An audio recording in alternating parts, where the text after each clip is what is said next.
देखिए, आज हम अर्थशास्त्र में मांग अनुसूची के विषय में सीखेंगे। मांग अनुसूची है क्या? कीमत और मांग मात्रा के बीच संबंध को व्यक्त करने वाली तालिका को मांग तालिका या मांग अनुसूची कहते हैं। दो शब्द आगे, मांग तालिका या एक अन्य नाम है मांग अनुसूची। देखिए, तालिका का अर्थ क्या है? तालिका जिसमें आपके अंक लिखे हो, अंकों को व्यक्त करती है। तालिका अंकों को व्यक्त करती है।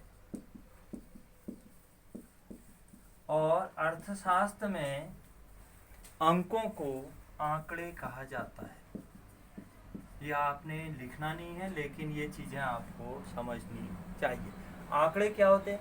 आर्थिक तथ्यों को संख्या के रूप में व्यक्त करना या अंकों के रूप में व्यक्त करना। अंकों के रूप में व्यक्त करना आंकड़े कहलाता है। तो तालिका का अर्थ हुआ अंकों की एक सूची। अब देखिए, यह दो प्रकार की होती है, व्यक्तिगत और दूसरा बाजार मांग अनुसूची।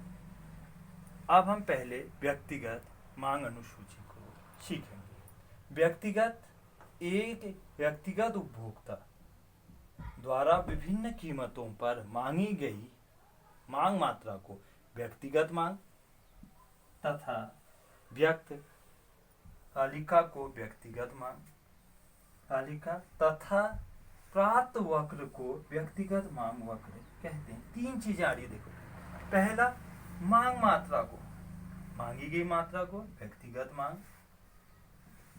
तालिका को व्यक्तिगत मांग तालिका, और प्राप्त वक्र को व्यक्तिगत मांग वक्र कहते हैं। तो तीनों चीजें इसमें हमारी आ गई हैं।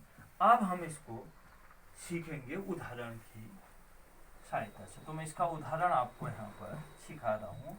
व्यक्तिगत मांग तालिका का उदाहरण। तो इसमें दो चर आएंगे, कीमत और मांग मात्रा।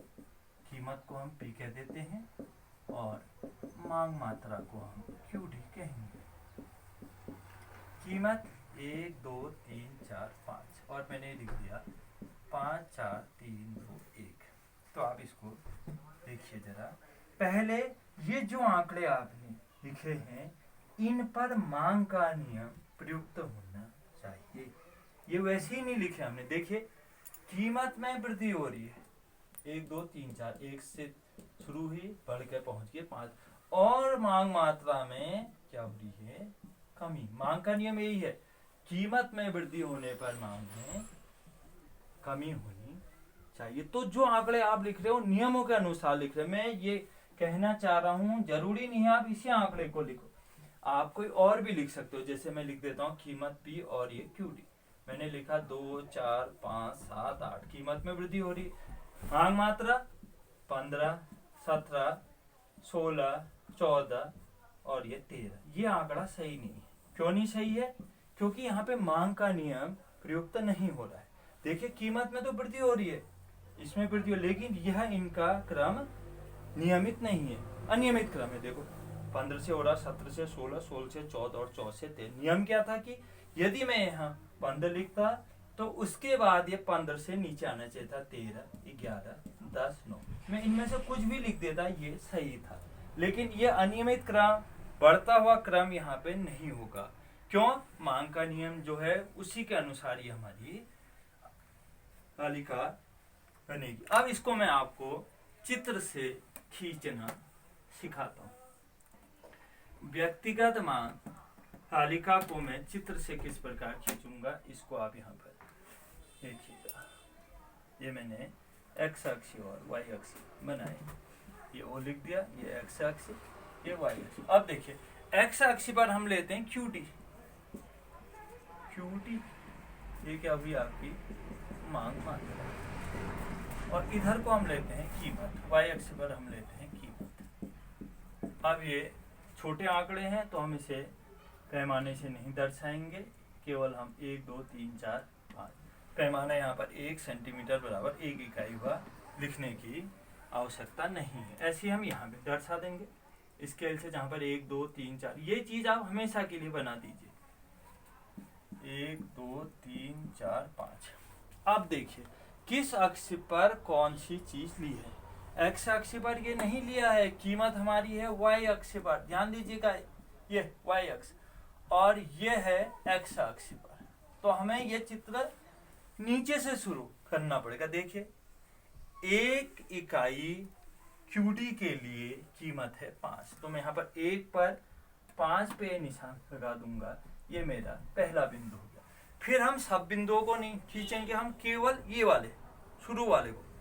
5 इकाई क्यूडी के लिए कीमत का मान 1 है। देखिए मैंने 1 पे निशाना लगा दिया, ये 2 बिंदु मिल गए। इनको हम ए भी लिख सकते हैं, लेकिन अभी हम इन्हें नहीं लिख रहे, इनको केवल स्केल से मिला दे रहे हैं। तो ये जो वक्र आपका बना, ये हो गया टीटी वक्र, मांग वक्र। और ये जो चित्र है इसको हम कह देते हैं व्यक्तिगत मांग वक्र। फिर देखिएगा व्यक्तिगत मांग वक्र नीचे की ओर गिरते हुए होना चाहिए। मांग का नियम देखिए, मांग का नियम में भी मांग वक्र, हमेशा मांग वक्र की आकृति नीचे को गिरती हुई होनी चाहिए, कभी भी मांग वक्र ऊपर को उठता हुआ नहीं हो। यदि ऐसा है तो ये आंकड़े और चित्र आपका सही नहीं है। बिल्कुल यहाँ पर आपका मांग का नियम प्रयुक्त हो रहा है, आंकड़ों में भी और चित्र में भी। तो बनाते समय इन चीजों का आपको ध्यान रखना है। तो आज हमने व्यक्तिगत मांग अनुसूची सीख ली है। अगले वीडियो में हम इससे आगे की चीज सीखेंगे।